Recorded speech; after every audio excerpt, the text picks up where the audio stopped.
हाय सांग मैंने good evening. आज दिन सारा टी कम रहा और वीडियो पोस्ट कर पारे ना।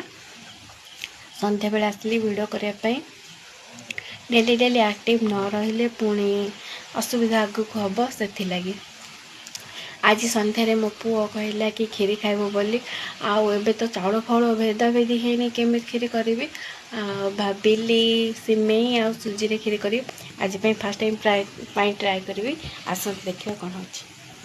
फास्ट टाइम जेहेतु करुँची काले खराब हो से बहुत अल्प करी अल्प सिमेई से बहुत अल्प सुजी पकई करी से टाइम में मो पुओ तार हेडफोन लगे एपटे डांस करुला जहाँ भी हो जमी भी हो करी जोटा से भल होता भोजी स्टाइल नथिले भी टिके कम थिला भल थिला। लास्ट मु खाइली रही देखा नेक्स्ट व्लॉग रे। जय जगन्नाथ।